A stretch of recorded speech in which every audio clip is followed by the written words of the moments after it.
everybody to Trisha's Thoughts. My name is Patricia, and today I have one of my wonderful colleagues slash friend slash my mentor, but she doesn't know that. Lindiwe. Welcome, Oh Lindiwe. my God. Now you Oh know. my God. Well, that came as a big surprise. Thank you so much for the introduction. I truly loved it. I'm actually surprised. I am. Like I said, you didn't know. I did not know that. Thank you so much. That really feels good. That feels Oh, great. I'm Thank glad you to very hear much. that. And thank you for hosting me. Thank you so much. So today our topic is life after survival. I'm sure you're wondering, what do I mean life after survival? But before we talk about the topic, I'll allow Lindiwe to introduce herself. Lindiwe? Okay, Lindiwe is a Swati born and bred woman who grew up in a village of Luyengo. Okay. I am an a BCom accounting degree holder. I'm a mother of two beautiful girls.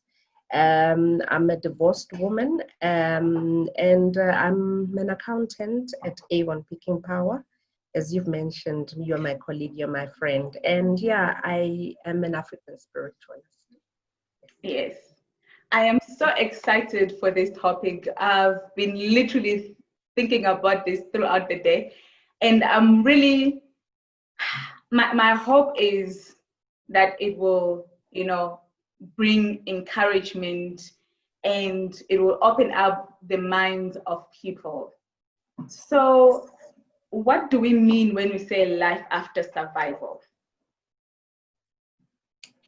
For me,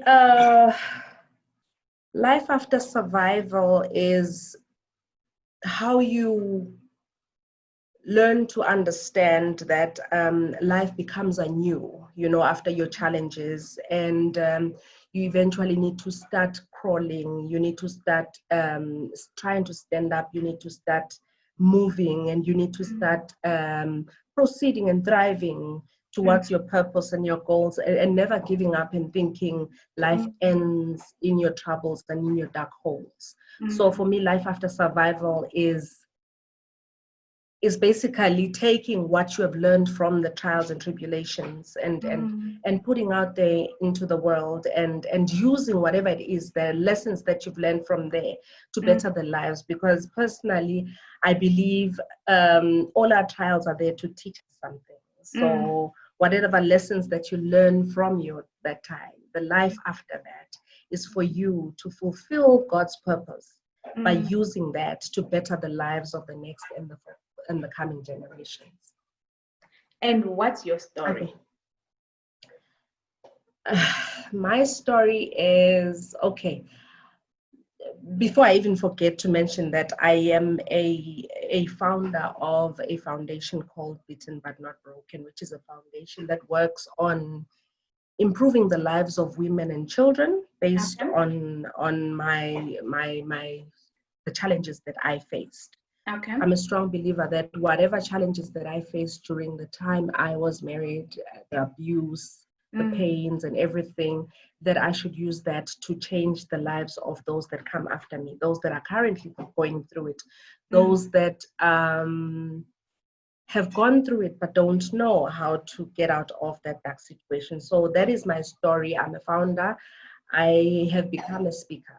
I don't know if I should call myself a motivational speaker, but I've become a person that actually speaks to women. I'm working on broadening that to speaking to more girls, young girls, and empowering them. Basically, empowering young women to identify with themselves even before they get to the age of knowing how to of going into challenges, adult challenges and problems. I want to teach young girls to have self-love, to identify with themselves, and to be able to be strong, because life itself has its own challenges. The more you grow, the more they come. But if you have underlying problems within yourself and you are not taught how to love yourself fully, how to identify with yourself, you're likely to just fall off the wagon and find yourself drowning into the challenges that life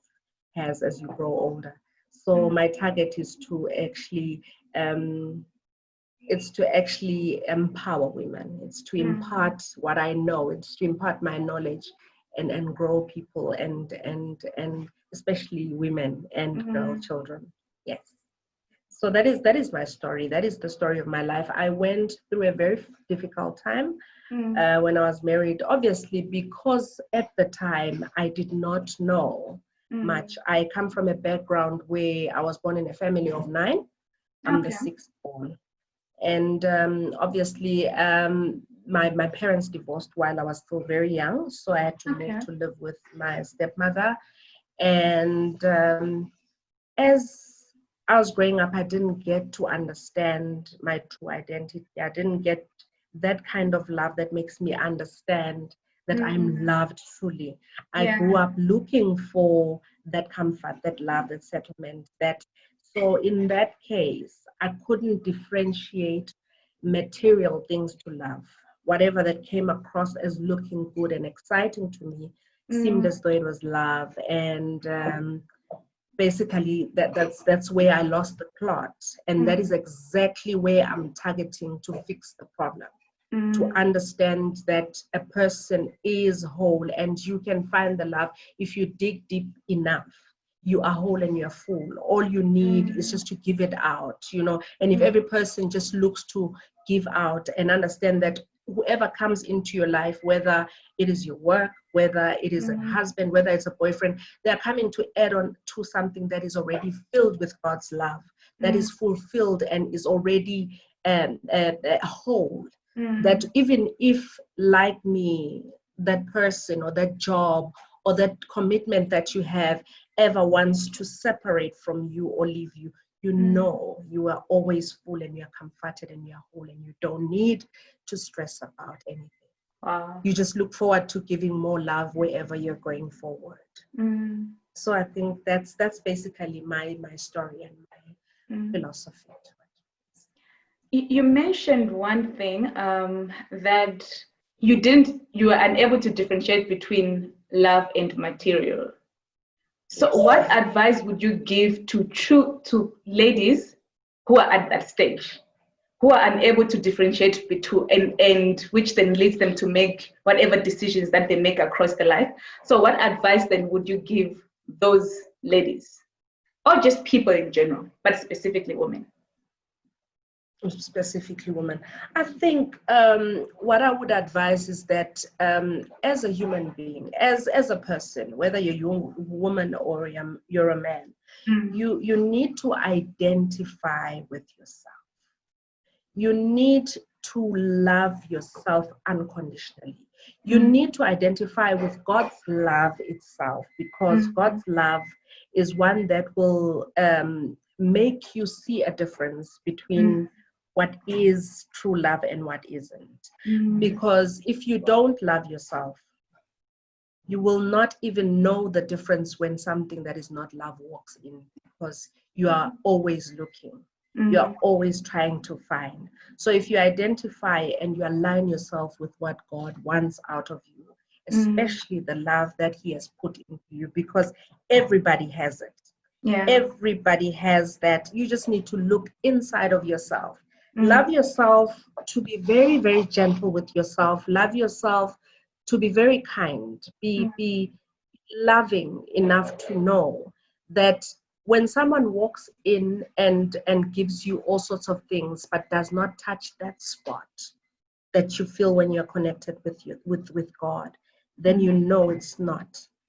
When you find yourself compromised and weighing whether or not I should leave, or is it really what I think it is when it comes to love, then you are in a position where you don't know love. You need to understand within yourself what true love is in order for you to know and differentiate.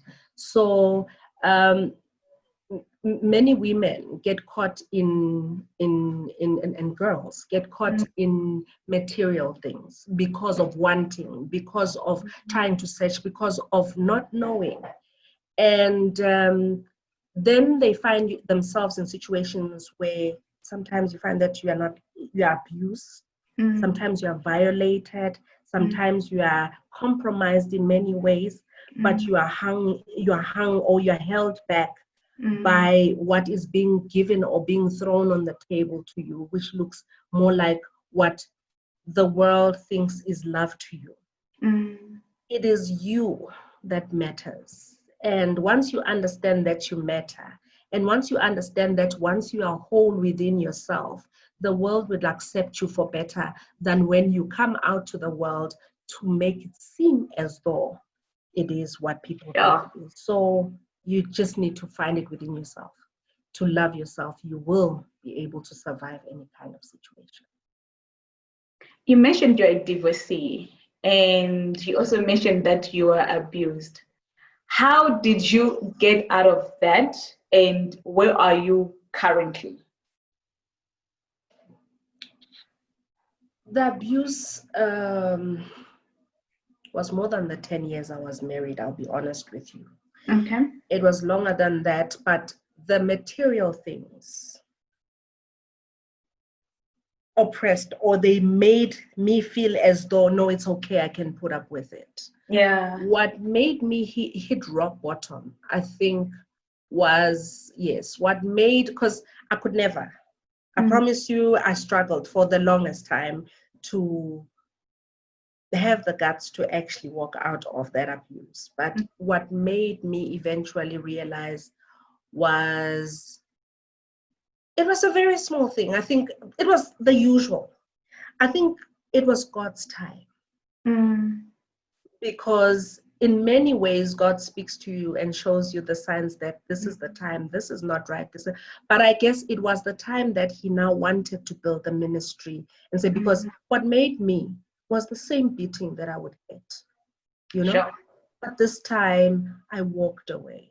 I walked away with the heart that said, perhaps if I walk this time around, when I come back, I give it a few days, when I come back, things will be better. And he'll know I have a potential of walking out and never coming back. Little did I know that it was the time for me to actually start understanding that was it. Because when I did, he never asked me to come back. He didn't. Sure. It was my life lesson actually to realize that the door had been open for the longest time. I just didn't want to let go of something that was never mine, actually. But one thing that I can say is that it was a journey. It was a journey that it was a path that I had to travel. It was a journey that I had to go through to become the person that I actually am. If you ask me now who I am a very strong survivor. I am a powerful woman. I am a person. I love the person that I am. I am a person that understands who I fully am. I'm a person that is very, very, very kind with myself. I am a person that speaks to people, and having formed that foundation, I have found that is exactly where my passion had lain.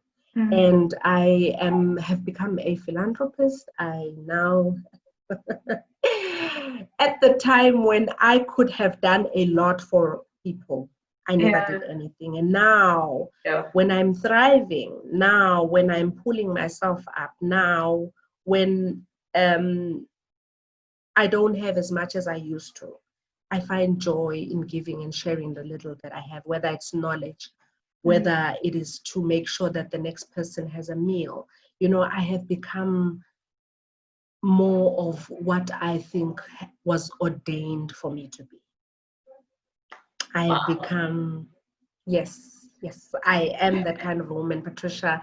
I truly am well on my purpose. You know, I'm an accountant, and I always mention the fact that I do accounting. It's my dad that channeled me there. And after having gone through what I went through, I realized that it's not my passion. It's not my passion. And I find that I am so in love with the woman that I've become. I'm so in love with the power that I possess. And I dedicate a lot of time. I know I have work to do, but I would rather sleep late in the morning trying to compile things that I can do to better the lives of other people. So that is where I am now. Yeah. Wow. Two questions, but then I'll ask this one first. What advice would you give to people who are not in an abusive relationship, but they know somebody in an abusive relationship? Usually we find ourselves saying, I don't understand why she's staying, what's going on. And it's easy to say that because you're on the outside. So what advice would you give those friends or family who know somebody in an abusive relationship? Oh, that's a very, very good question. And I think it's one that needs to be, to be spoken about on a daily basis, because the likelihood, I'll start from that, the likelihood, Patricia, is that you think you are not in the situation in most cases. You see the problem with the next person, and that person sees the problem in you. But if we can all start having a solution to that, it is the likelihood is that we can solve all the problems. Let us speak. My advice is that let us speak. Let us talk out. Let us speak out. Let's allow the next person to actually talk about your problem, report your problem. Let's allow ourselves not to be onlookers and bypassers on situations that we know we wouldn't want to find ourselves in. Let us be those people who are ethical, who know that if I keep quiet about something that I know would not be good for me or my children, then I should find a way of solving the problem. If it is not a problem, I would have said something, because like I said, in most cases, we see your problem and not realize we are in a problem. But if we all start talking, if we all start making it our mission to try and help the next person, everybody will get help. Surely everybody's going to get help. So basically it is, let us start talking, especially us women. Let us speak. Let us call that hotline and report a problem. If you can see that my neighbor is being abused or violated and they're scared to speak out, speak to that friend who knows a friend who can come and intervene. Speak to that policeman that can come and help the situation. For all you care, you'll see a policeman or a psychiatrist coming to your house, because somebody is speaking, because we are all starting to talk now about those problems. So my advice is that bitterness and pain are very, very, if you're bitter and you're in pain, you're likely to find that you feel warm because you don't want to be seen by the people outside. It has this tendency of creeping in and then feels like, no, I'm used to this. Then it starts making you feel comfortable. No, this is the way Patricia is. So so if the next person can actually see and speak, they'll make you realize you can do better than that. You are capable of better than that. So I think it is us as a society, as a community, as a nation, as the world at large, to hold each other's hands and help one another. If you don't want to intervene and be seen, there's always platforms where you can go in anonymously and report cases and make it your problem. I mean, somebody else's problem. If you don't report it today, you must understand that the father of that friend of yours could be the father of your child's boyfriend tomorrow. Sure. It could be. Like that. So just if you don't, goosebumps. yes, if we don't speak about these perpetrators, the likelihood is that you will date my husband tomorrow. you know, Sure. and because I never said anything about it, or because the next woman never said anything about it, then it never gets caught out, you know. In that sense, the silence is what is going to kill them. We need to break the generational curse, and we are responsible. The people that are walking on this land are responsible to make sure that we clear this, because, you know, once we clear this, once we as a human have that humility and that audacity to stand up for the next person's pain or next person's problems, we have something greater awaiting us. We have a better future for our children. We have a better future for the next generation and the generations to come. Because for as long as we're cluttered with the problems that we have right now, we are not clearing space for the better. But it is our responsibility to ensure we clear the space for God to work in us to move forward. Wow. I'm speechless. I'm sorry. That was very, very powerful. You literally gave me goosebumps. I think that's one thing that I never really thought of. That if we see things happening in other people's lives and we actually don't speak out, we don't lay hands to help. In as much as we might not be affected that moment, we are all infected.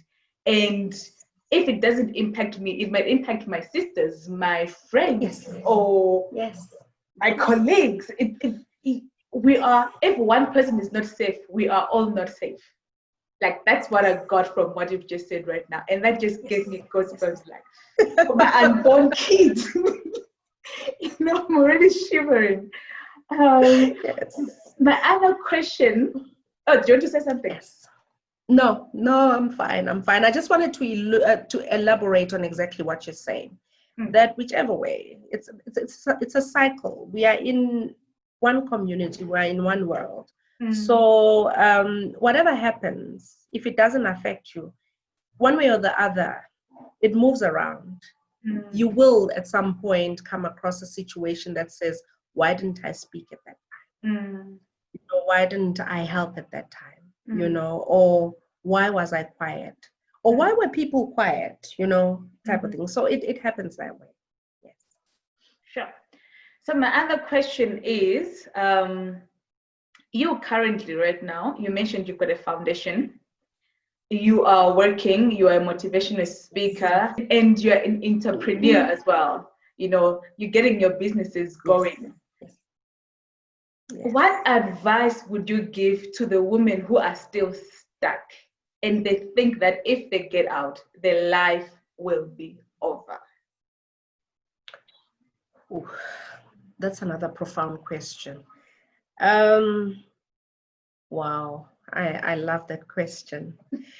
I just want women, whether it's women and men, but more so women and children, to understand that you are born whole. You are born full. You are love, you are pure, you are born in God's image, in whichever way, unless you doubt that. And if you doubt that, then that's where the challenge starts. But what I can tell you is that if you have lived to see those challenges that you're going through, whether it is work, whether it is church, whether it is school, whether it is your spouse, you have all the potential embedded and born inside of you to come out of the situation alive. For as long as you are still breathing, you possess the power that God instilled in you. Remember, you have your own journey to travel in this world.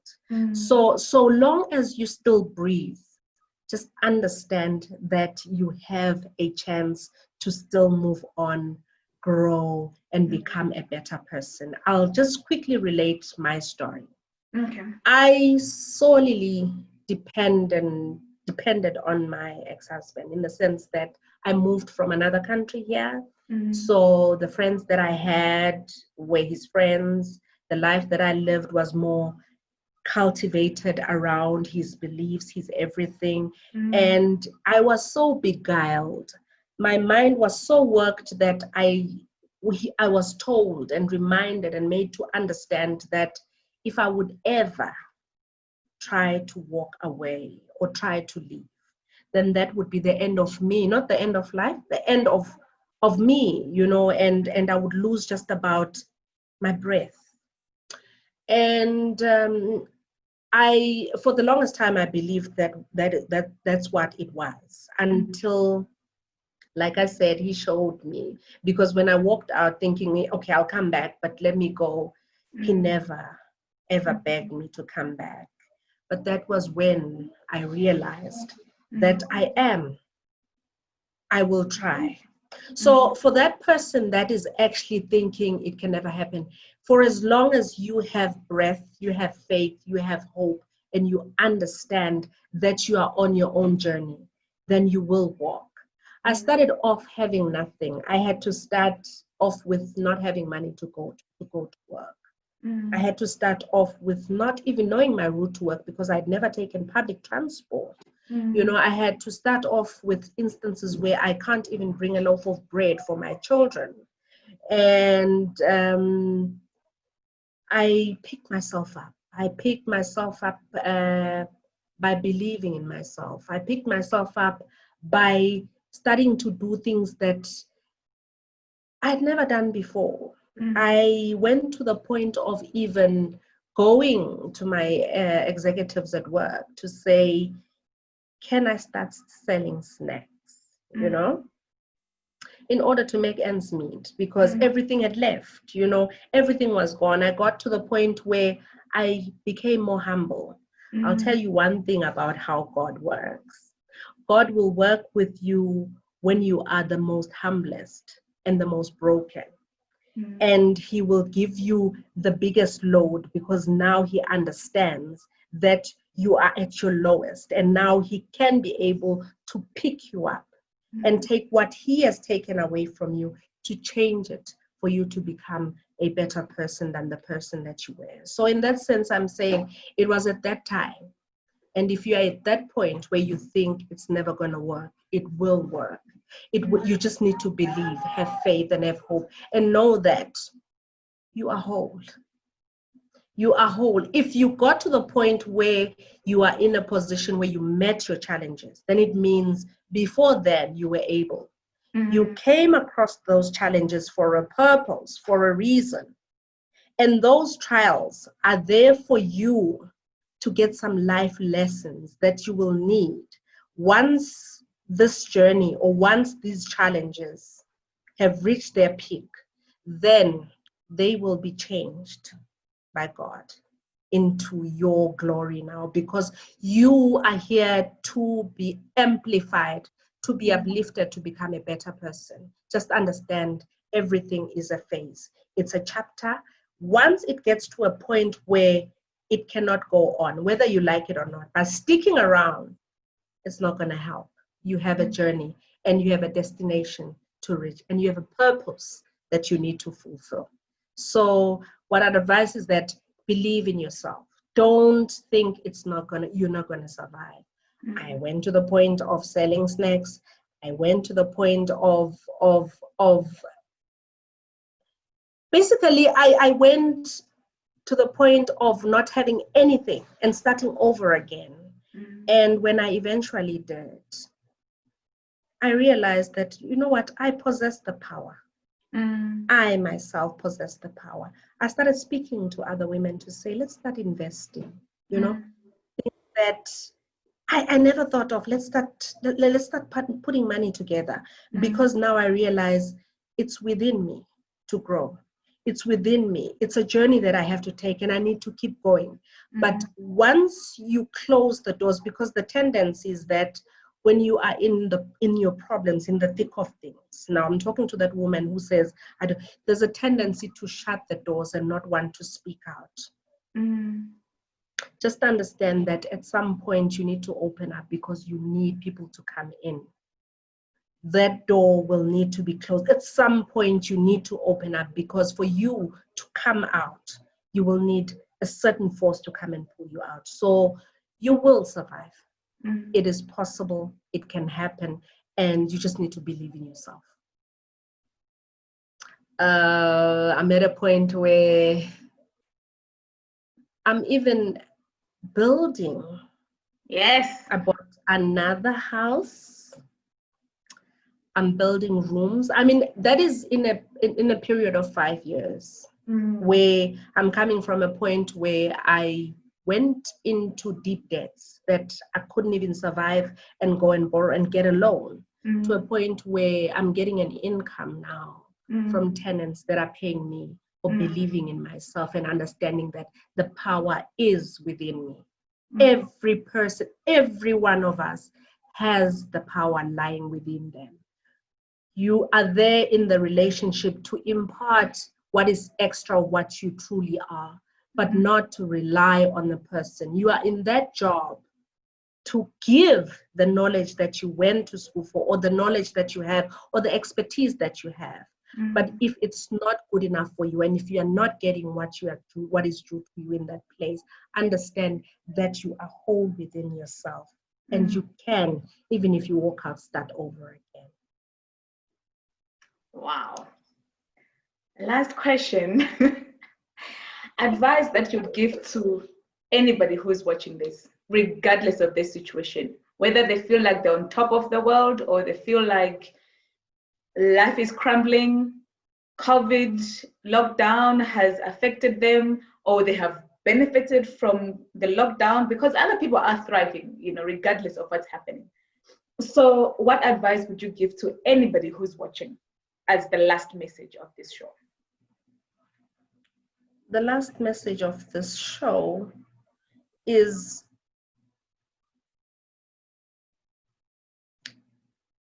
know yourself, love yourself, understand where you are with your life, align yourself mentally, physically, spiritually, and all other aspects of your life. Just ensure that these forces are aligned, because you could still be living, you could still be going on where you are, but you could find that you are slowly dying within yourself.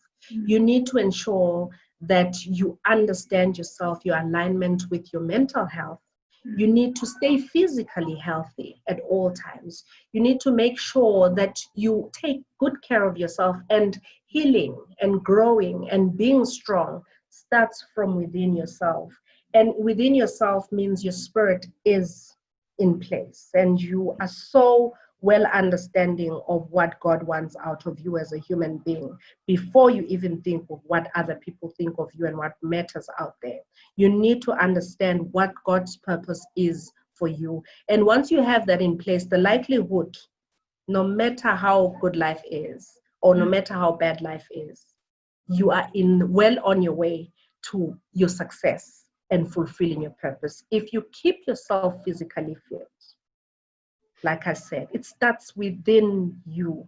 If you keep yourself physically fit, then you are in alignment to your successes, because no matter how much money you can have and invest, or how much wealth you can have, or how many friends you can have, or whatever it is that you think you have in life, if you're not physically fit, the likelihood is that you will spend the better part of your life trying to heal the things that you did not heal physically by taking care of yourself and your fitness, because fitness brings longevity, and fitness aligns very well with your mental health and your spiritual health, because it all works hand in hand. And I think my last one is self-love. Yeah.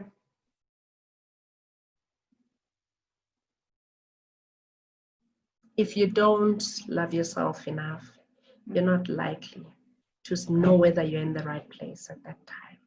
If you don't love yourself enough, you could think you're sitting in the best position ever in anything and everything, but you're slowly dying. So find that love within yourself and understand that once you have enough love, you don't need more love. If anything comes your way, if anything that you feel looks better comes your way, then it's adding on to what is already fulfilled by God. Thereafter, even if it decides, because naturally we as human beings, struggle with separation from what we do or what we have connected ourselves to, we find that a bit challenging.